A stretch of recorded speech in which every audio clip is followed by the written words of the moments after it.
প্রশ্ন যেটা আমার সেটা হচ্ছে যে সমস্ত রাজনীতি দল ইতিমধ্যে তাদের প্রার্থী ঘোষণা করে দিয়েছে পশ্চিমবঙ্গে, কংগ্রেস এখনো করেনি, এবং কংগ্রেসের যারা কর্মী তাদের মধ্যে একটা ক্ষোভ তৈরি হচ্ছে বিভিন্ন জায়গায় যে কেন তারা মানে এত দেরি হচ্ছে। এখানে তো মানে ধরুন ভোটের প্রচার আছে, বিয়াল লিখন আছে, পোস্টারিং আছে, অনেক কাজ, তো সেই সমস্ত কাজে বাধা সৃষ্টি হবে, সেই কারণে মানে তারা ক্ষোভ প্রকাশ করছেন। তো এই ব্যাপারে আপনার কি অভিমত, মানে আপনি কিভাবে দেখছেন পুরো বিষয়টা? দেখুন, যতক্ষণ না লিস্ট বেরোচ্ছে তার কারণটাই বলা দুষ্কর যে কেন দেরি হচ্ছে।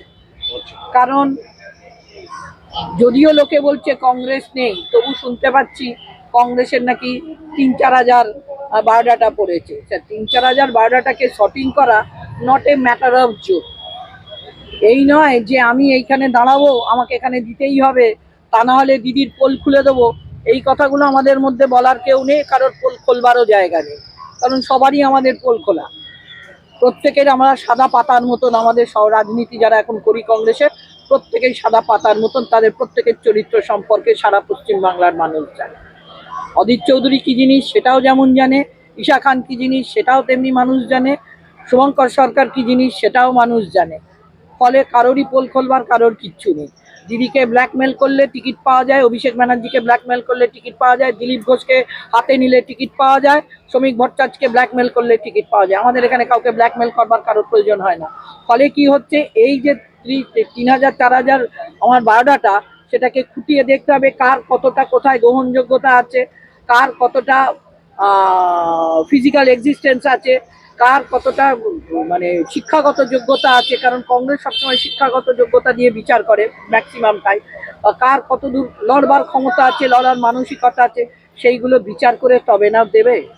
কিন্তু এত দেরি হচ্ছে, এবং যেখানে সমস্ত প্রার্থী ঘোষণা হয়ে গেছে, এর আগে এরা করে ফেলেছে। এর আগেও আপনি দেখুন, ইতিহাস বলছে যেদিন নমিনেশন স্টার্ট হয় তার 3-4 দিন আগেই পশ্চিমবাংলার সমস্ত ক্যান্ডিডেটগুলোর নাম ঘোষণা হয়। এবারেও তাই হবে। এখন দিল্লিতে আমার প্রেসিডেন্ট বসে আছেন, উনি এই জন্যেই ওখানে বসে আছেন তার এইখানকার রাজত্ব ছেড়ে দিয়ে, কারণ তিনি চাইছেন একটা সুস্থ স্বাভাবিক লিস্ট বেরোক, যাতে মানুষ এর প্রতি আস্থা রাখতে পারে, মানুষ বলতে পারে যে হ্যাঁ, যে 3-4টে দল দাঁড়িয়েছে তার থেকে কংগ্রেসের প্রার্থীটা ভালো, তাকে দিলে অন্তত পশ্চিমবাংলার মানুষ বাঁচতে পারবে। আজকে পশ্চিমবাংলার মানুষকে সব থেকে বাঁচানোর দরকার পড়েছে। চাষি আলুর দাম পায় না, অথচ বাজারে আলুর দাম কত দেখুন। এটা নিয়ে কিন্তু কারোর মাথা ব্যথা নেই। গ্যাসের দাম নিয়ে শুধু শুধু লাফিয়ে যাচ্ছে, গ্যাস কালোবাজারি হচ্ছে বলে শুধু শুধু লাফিয়ে যাচ্ছে, কিন্তু গ্যাসের কালোবাজারির কোনো দরকার নেই, সব ঠিক রয়েছে। দু দল ইচ্ছে করে দুজনের হাত ধরাধরি করে এইটাকে করে যাচ্ছে, যাতে একটা ছদ্ম একটা ক্রাইসিস দেখানোর, আর কিচ্ছু না। শুধুমাত্র ছদ্ম ক্রাইসিস দেখানোর জন্য এই জিনিসটা করে যাচ্ছে। দিদি সব ঠিক আছে, কিন্তু এত দেরি করে করলে তো আপনারা তো পৌঁছতে পারবেন না লোকের কাছে। মানুষের মনে যে এই যে কংগ্রেস কেন দিচ্ছে না, এই ভাবনাটাই যে জেগেছে, তার মানে কংগ্রেসের প্রতি মানুষের আস্থা আছে। তাই জন্যই মানুষের মনে এই ভাবনাটা। এত তো দল দিয়েছে, তা ওদের দেখে ভালো লাগছে না? কংগ্রেস দিচ্ছে না বলে মানুষের মনে এত আকাঙ্ক্ষা কেন? তার মানে মানুষের চাইছে যে কংগ্রেস দরকার আছে, তবু কেন মানুষ কংগ্রেসকে ভোটটা দেবার সময় দেয় না? আগে সেইটা মানুষ ঠিক করে নিক যে আমরা কংগ্রেসকেই দেবো, তারপরের দিনই দেখবেন কংগ্রেসের ঘোষণা হয়ে গেছে। মানুষ তো সেটা বলছে না। দিদিমণি 1,000 টাকা দিচ্ছে, কে 3,000 টাকা দিচ্ছে, কে 500 টাকা দিচ্ছে, তাইতেই মানুষ গলে যাচ্ছে। অথচ কেন কংগ্রেস রাস্তায় নেই, কেন এখনো নাম ঘোষণা করেনি, এটা নিয়ে প্রত্যেকটা মানুষের জল্পনা। তার মানে মানুষ মন থেকে চাইছে, কিন্তু তার মস্তিষ্ক আবার বলছে না, 1,500 টাকা পেলে আমি তো আপাতত শান্ত। বুঝতে পারছে না যে ভবিষ্যতে তার ছেলেটার সারা জীবন বেকারি থেকে যাবে। তো আপনাদের কবে বেরোবে মোটামুটি? আজকালের মধ্যেই বেরিয়ে যাবে আশা করছি। আজকে তো মিটিং ছিল। বলছি মুখ্যমন্ত্রী মমতা ব্যানার্জি বলছেন যে এই রাজ্যে যে কোনো সময়, মানে সারা ভারতবর্ষে যে কোনো সময় কার্ফু লাগার মতন একটা পরিস্থিতি, মানে উনি জানতে পারছেন, আপনি জেনেছেন? আপনি কি জেনেছেন? উনি খালি এদিক ওদিক ঘুরছেন, পায়ের ব্যথাটা যখন বেড়ে যাচ্ছে ওনাকে ঘরে বসতে হবে, তাই উনি বলে দিচ্ছেন কারফিউ লাগবার দরকার পড়েছে। আর কোথাও কি শুনেছেন? আপনাদের কাছে কোনো কথা? তাহলে শুধুমাত্র ওনার মঞ্চ থেকেই আসছে। তার মানে উনি চাইছেন কারফিউটা হয়ে গেলে আর ভোটটা হবে না, অতএব ওনারও যে হারের ব্যাপারটা থাকছে সেটা আর হবে না, এই আর কি। কিন্তু মোদি তো বলছে ভোট করাবোই।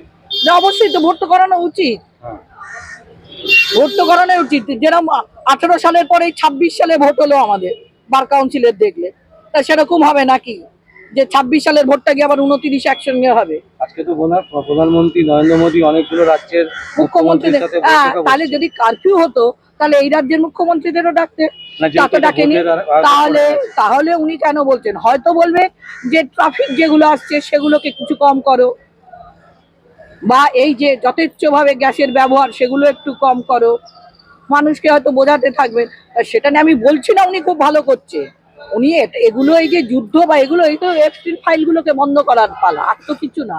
সবারই কোথাও একটা একটা একটা না নারীর যোগ রয়েছে। এটা ধোয়া তুলসী পাতা প্রধানমন্ত্রী মোটেই নয়, তিনি তো আগেই দেশটাকে বেঁচে রেখে দিয়েছেন। একটা কলার এফস্টিন ফাইল, একটা কলার আদানির ফাইল, এই দুটো নিয়ে ট্রাম্প ওনাকে জড়িয়ে ধরে রেখে দিয়েছে। তাহলে আর কি করা যাবে?